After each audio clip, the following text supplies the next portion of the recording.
Esta es la última charla, vamos a tratar de hacerla en 20 minutos para que la última la den ustedes, ¿vale? Con los casos clínicos. Perdón, paso a la siguiente. Los gráficos, entonces vuelvo a repetir, los gráficos son el instrumento. Gráficos hay muchos, yo siempre he insistido, nosotros los endocrinólogos pediatras utilizamos Tanner, porque Tanner es el Rolls Royce de los gráficos, ¿ya? Pero uno puede utilizar un Reno 4, ¿no es cierto? O sea, los gráficos OMS para mí son como el Reno 4, pero bueno, lo llevan a uno donde quieren. Bueno, vamos a hablar un poquito de crecimiento. Entonces, el crecimiento para el pediatra debe ser analizado como un fenómeno dinámico. Entonces, vienen ya en los gráficos y los ejemplos, etcétera, cómo se crece. Pero es importante saber que se crece de acuerdo a las edades. Un niño inútero crece 50 centímetros en 9 meses. Nunca en la vida vuelve a repetir esa velocidad de crecimiento. Pone el paracaídas y el primer año crece 17 centímetros.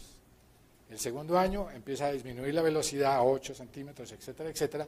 Y ustedes ven cómo a medida que el niño va creciendo, va adquiriendo unas velocidades de crecimiento que van orientando al médico en general de cómo debe hacerse la dinámica de crecimiento. Entonces el fenómeno es un fenómeno de desaceleración, desde que se nace hasta el momento en que aparece pubertad. La pubertad vuelve a acelerar y finalmente al alcanzarse el pico máximo viene la declinación final para la consolidación del crecimiento. Nosotros decimos que el crecimiento anormal debe estar, y estos son datos generales para el pediatra, cuando un niño entre los 3 años hasta la peripubertad crece por debajo de 4 centímetros años. Es una idea general para el pediatra. 4 centímetros año por debajo hay un trastorno en la dinámica de crecimiento. El tiempo, Pero el problema radica en lo que les había yo comentado a ustedes. Si ustedes ven a un niño que es pequeño y lo están viendo con una regularidad de 3 a 6 meses, tienen que tener mucho cuidado con las velocidades de crecimiento, porque las velocidades de crecimiento les pueden decir a ustedes que eventualmente pueden estar o acelerados, como les decía, el viaje a Tunja, ¿no es cierto? En un momento se aceleró y en otro se desaceleró, y los hemos visto. Los americanos decían que se crecía de acuerdo a la época estacional del año, que los niños en tiempo de verano no crecían y que en tiempo de invierno crecían más por la síntesis proteica. Y resulta que eso no es cierto. Los noruegos demostraron en un estudio muy grande que se crece en escalera en el año, no importando la fase estacional, ¿no es cierto? Bueno, entonces, las velocidades intraanuales las llama el doctor Llano velocidades. Los logros que son más allá de un año se llaman los logros, ¿ya? El dato de velocidad de crecimiento deberá ser bien entendido por el observador, pues es la parte dinámica más importante en la comprensión del evento de crecimiento. La velocidad de crecimiento se calcula dividiendo la diferencia de talla o peso en un intervalo, y estos intervalos generalmente deberán ser anualizados. O sea, hacer intervalos de que en 3 meses tanto y entonces proyectado, no, deben ser anualizados en lo posible. Y siempre hacer una correlación entre la ganancia de peso y la ganancia de talla. Indirectamente lo que hablaba Camila ahorita, una obesidad exógena, hoy día le llamamos, hay 2 tipos de obesidad, la exógena y la endógena. Antes la llamamos obesidad exógena simple, hoy no la llamamos así porque la obesidad exógena o endógena no son ni endógena ni exógena y mucho menos simple, es lo más complejo del mundo, ¿no es cierto? Entender la obesidad como tal. Pero las ganancias de talla y peso están de acuerdo con la ganancia de talla. Entonces, un niño que comienza a hacer obesidad empieza a cambiar de carril centilar y es lo primero que pone en alerta al pediatra. El pediatra dice, este niño me cambió del percentil 25 al percentil 28 en un intervalo de 6 meses, ojo, si está bien medido, ojo porque puede ser el peso y ustedes se fijan en las ganancias ponderales. Las ganancias, el gráfico de ganancia ponderal no lo puse, desafortunadamente, viendo la conferencia de Cami, decía yo, debimos haber puesto las ganancias ponderales, pero groseramente, un niño no debe ganar menos de 900 gramos año, entre 3 a 11 años, ni más de 2.300 gramos año. Así de sencillo. Entonces, si ustedes ven ganancias de 4.200 o ganancias de 720 gramos año, pongan atención porque las ganancias no están siendo adecuadas. Bueno, la velocidad de crecimiento, decía Tere, es complicado graficarla. y ustedes los pediatras no se acostumbran mucho a graficar porque hay que tomar en la mitad del intervalo para poner la velocidad de crecimiento en esa mitad del intervalo que ustedes están midiendo. Entre 8 a 9 años creció 5 centímetros, tienen que poner el punto en el gráfico en 8,5 años. ¿Ya? Entonces es importante para el gráfico de crecimiento y desarrollo, que lo puse pequeñito y no me voy a detener en eso.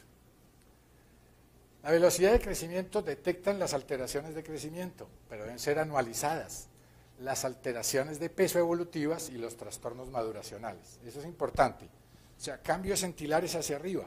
Entonces le están indicando a ustedes que hay algo que no está funcionando bien. Generalmente la causa más frecuente o es obesidad en el 80% de los casos, o en el 20% de los casos, aceleraciones maduracionales, ¿no es cierto? Las velocidades de crecimiento interanuales, o sea, más pequeñas, son de más importancia para el médico tratante de alguna entidad específica. Por ejemplo, ustedes me mandan al paciente que tiene una telarquía prematura, ¿no es cierto? Tiene 5 añitos y tiene telarquía. Uno hace el seguimiento y en 3 meses uno sabe si esa telarquía es evolutiva o no por la dinámica de crecimiento.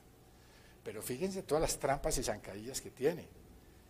Tiene que estar bien medido. Lo primero es la reproducibilidad de la medida, para uno poderlo decir, porque uno de manera facilita puede decir, ah, no, es que está creciendo mucho, luego sí está en un fenómeno puberal.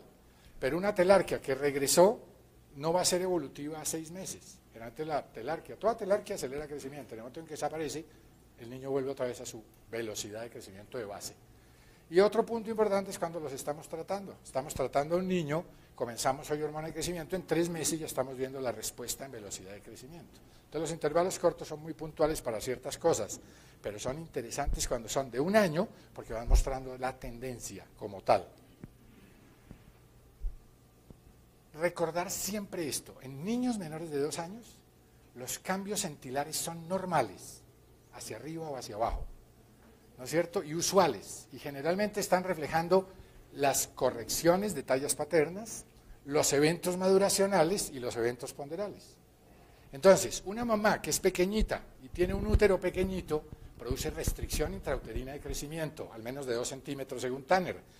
El niño nace con una talla determinada y 3, 6, 7 meses después ustedes ven cómo cambia de carril centilar.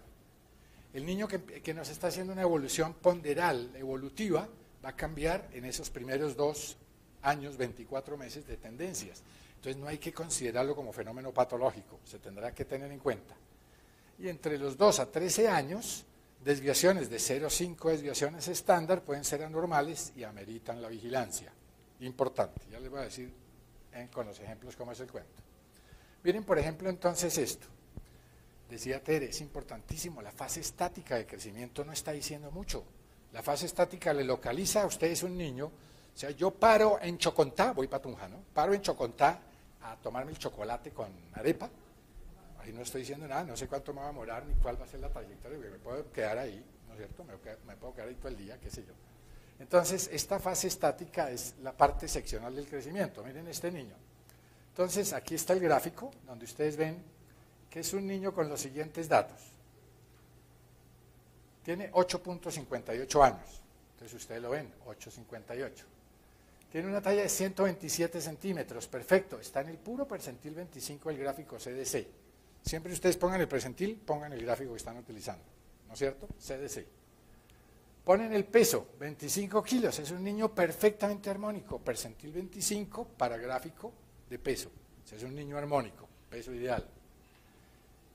Papá 1,79, mamá 1,57.8 centímetros y el niño tiene una edad ósea de 8.16 años, ahí está en bolita no rellena. Perfecto. ¿Cuál creen ustedes que es el diagnóstico de ese niño?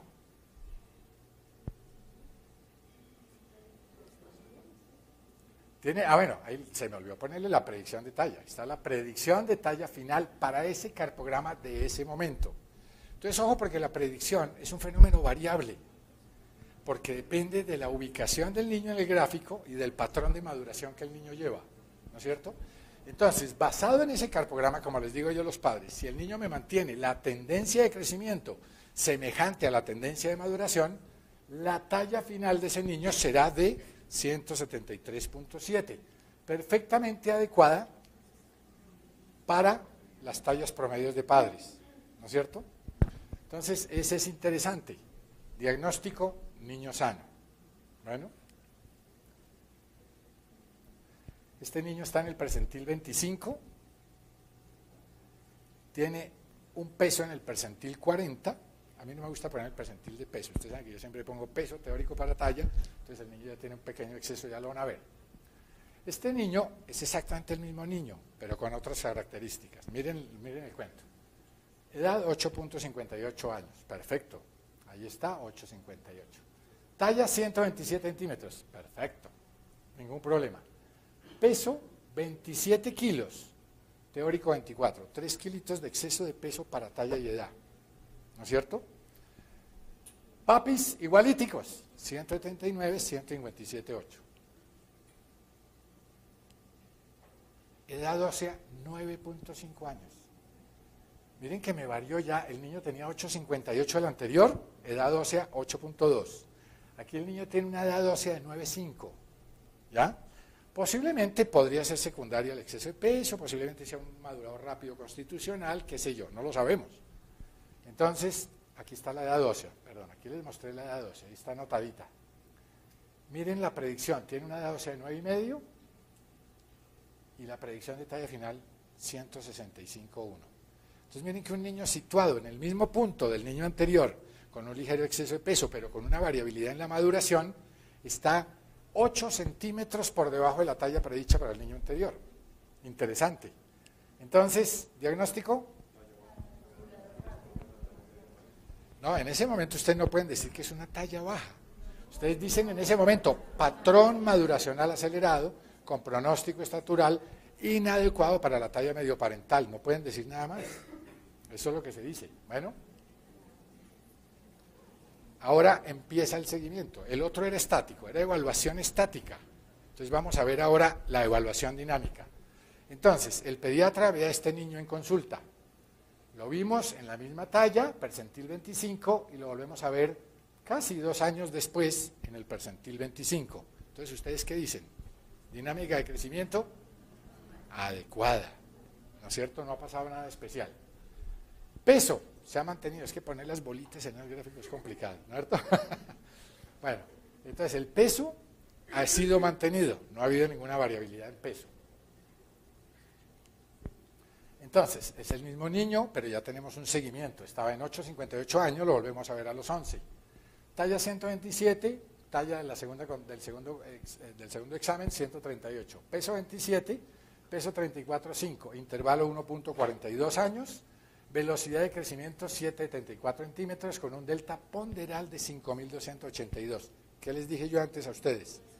Ojo porque el peso no debe exceder 2.300, máximo el doctor ya no da hasta permiso de 2.700, pero 5.282 gramos año es bastante para un intervalo en un niño. Acuérdense que yo anualizo todo, yo no estoy hablando de todo el intervalo, sino del pequeño intervalo. Bueno, la edad ósea del segundo control fue de 11 añitos. Vamos a ver si aparece por ahí.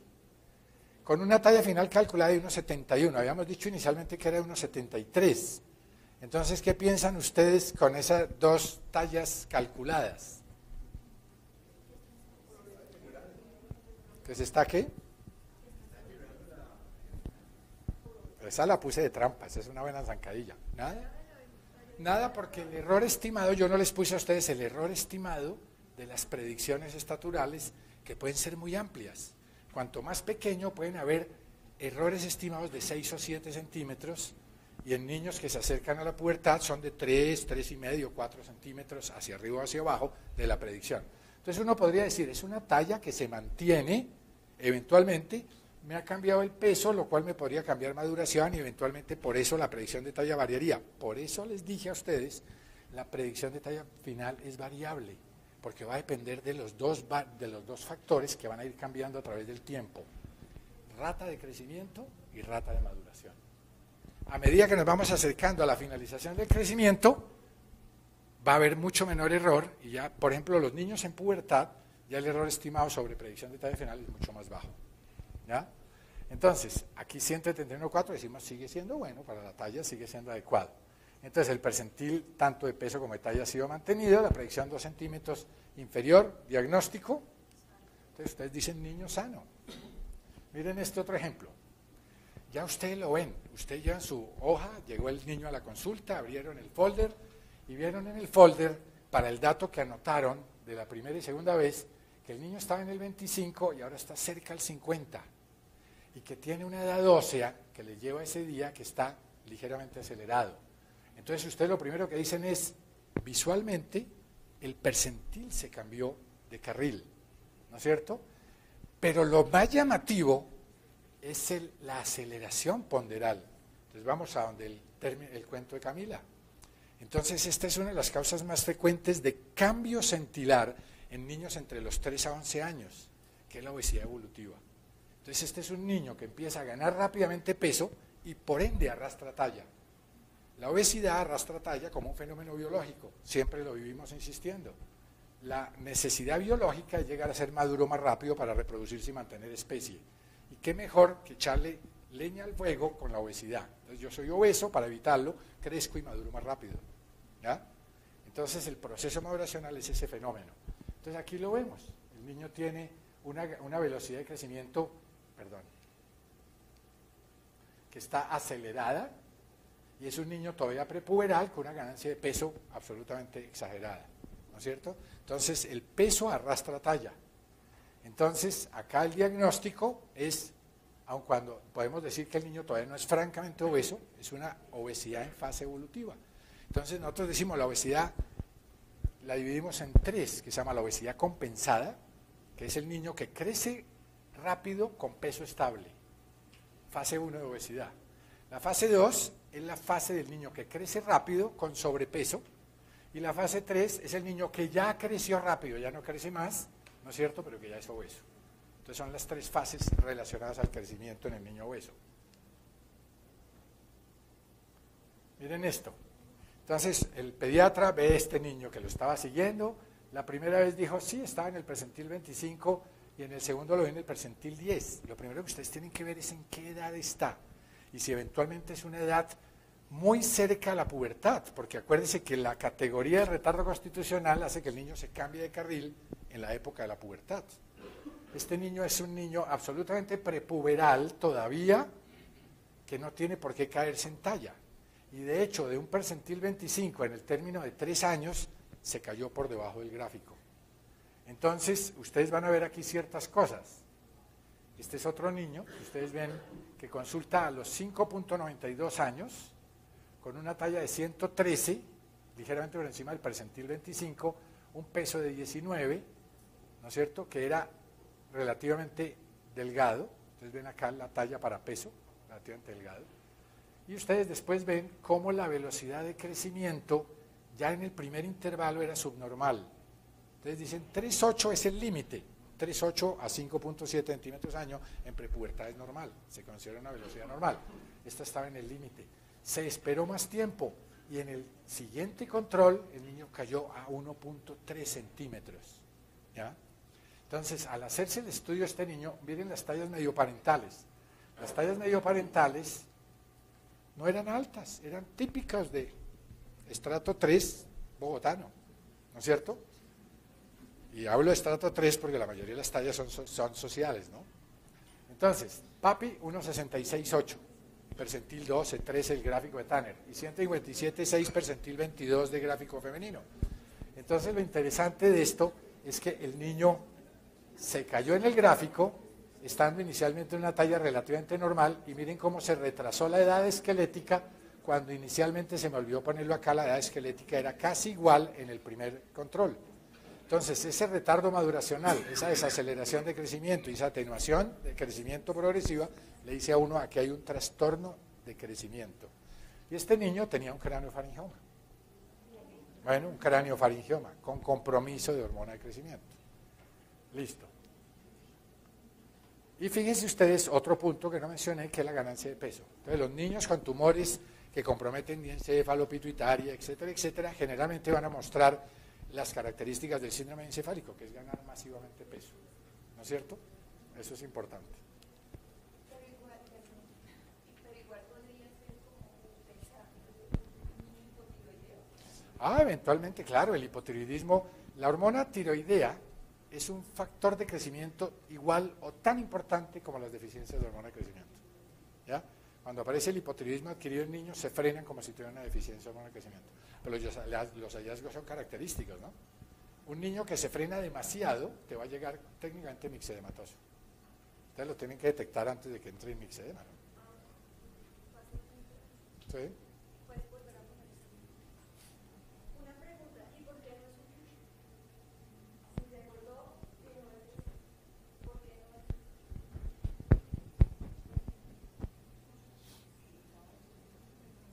Exacto, porque el pediatra no lo detectó como Cushing. El niño le...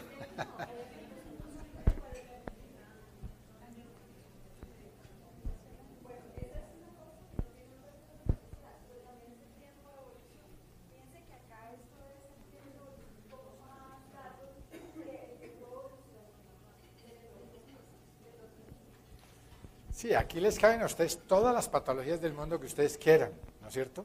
Bueno, no todas las patologías, porque ustedes van a decir, ¿y será que tiene una displasia? No, una displasia no aparece, la displasia se nace con ella. Pero básicamente pueden ser alteraciones de hipercorticismo porque ganó peso, el hipotiroidismo que produce mixedema, no obesidad, que todo el mundo piensa que obesidad es sinónimo de hipotiroidismo y cosas de esas. Pero depende, lógicamente, del hallazgo clínico. Lástima que no les haya mostrado la fotografía del niño. Para un niño, por lo demás, normal, simplemente con ganancia de peso, ligeramente rechonchito. Bueno, ¿qué pensarían ustedes de esta historia como pediatras? O sea, la niña les llegó a ustedes con esta talla y ustedes la vieron y le tomaron una edad esquelética que estaba acá. Entonces miren esta historia tan interesante. La niña tiene 5 años y medio, esta era de 5,75, bueno, la ponemos acá, 5,92, casi 6 años. Con una talla de 119,8 que estaba en el gráfico del CDC, en el percentil 90, ¿no es cierto? Con un peso de 20,5, que era un peso inclusive para una niña delgada. Y ustedes hacen el seguimiento y ven dos cosas interesantes. La primera es que aceleró crecimiento y se salió el gráfico. Y la segunda, que hubo aceleración de la maduración esquelética. La tercera, la que no está en correlación con las tallas medioparentales.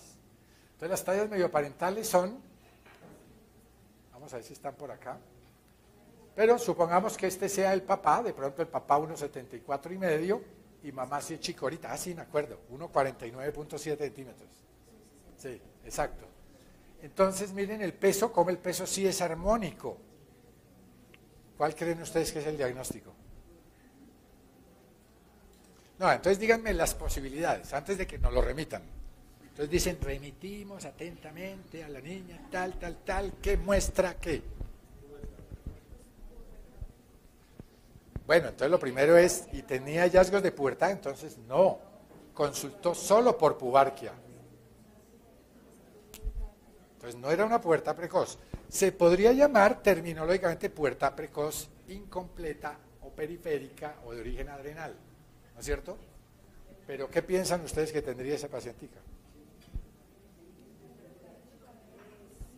Una hiperplasia suprarrenal congénita, ¿ya? Eso es importante. No había malformación genital, entonces piensan en qué tipo de hiperplasia. La aparición tardía. Bueno, este es un niño que recién terminamos de ver y miren la historia tan bonita. Entonces esto es para enseñarles a ustedes, para insinuarles, no enseñarles, la importancia de hacer un gráfico de crecimiento y desarrollo. Miren esto, ¿consideran que es un gráfico de déficit de hormona de crecimiento el cual el doctor Llano trató adecuadamente? Solo dos respuestas, sí o no. Levanten las manos los que piensan que sí. No todos al tiempo, por favor. ¿Cuál de ustedes cree que era una deficiencia de hormona de crecimiento el cual tratamos adecuadamente en el momento en que lo empezamos a ver? Esta es la talla, esta es la edad esquelética. Esta es la segunda edad esquelética, por aquí tiene otras, pero es que lo armé hace poquito, entonces no pusimos las otras edades esqueléticas. ¿Pensarían que es una deficiencia de hormona de crecimiento? ¿Que el doctor ya no lo trató y que le fue muy bien? Bueno. ¿O simplemente podría tratarse de un simple retardo constitucional de crecimiento y desarrollo? ¿Creerían ustedes? ¿Cuál es la importancia de las tallas de padres? Miren los papás. Son igualitos, están en el presentil 7. O sea, el papá 162,7 y mamá 151,2. ¿Ya? Es importante recordar que los trastornos estaturales puros son muchísimo menos frecuentes que las tallas mixtas. Entonces les cuento la historia. Este era un niño con un retardo constitucional al cual le pusimos como diagnóstico una talla baja mixta, donde el componente primordial siempre lo ponemos de primero. Entonces, con predominio de retardo constitucional más talla baja familiar variante normal, pero sin descartar la posibilidad de una talla baja ambiental, porque eran familia de clase socioeconómica media-baja, ¿no es cierto? Entonces es importante tener en cuenta eso.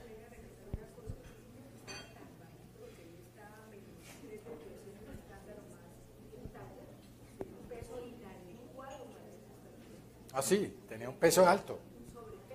Sí. Sí. Por eso les puse la trampa a ustedes.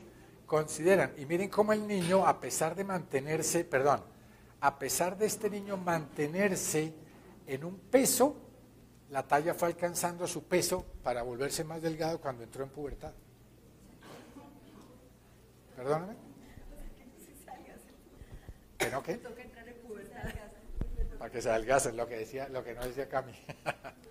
Bueno, conclusiones. El crecimiento es el marcador más importante de la salud de un individuo. El más importante, para que el pediatra lo tenga en cuenta. El adecuado crecimiento es el reflejo de la situación social de una comunidad. Por eso no echar en saco roto que si ustedes están haciendo consulta en el barrio Britalia, ¿no es cierto?, los niños seguramente van a ser bajos por el problema ambiental, siendo niños sanos por el resto, ¿no? O sea, no van a poder desarrollar el componente genético de talla final. Es de hecho el mejor marcador de bienestar y progresión de una región o país. Eso sí es importante. O de una clase socioeconómica específica. De ahí la importancia de una detección precoz y una intervención adecuada. Para mostrar los aspectos genéticos del crecimiento. Un buen cartograma. Después, en el segundo curso, ya vamos a hablar de métodos, de lo que son métodos para detección. ¿Qué ven ustedes en ese cartograma de anormal? Mi residente no dio hoy con eso. Que tiene 6 dedos.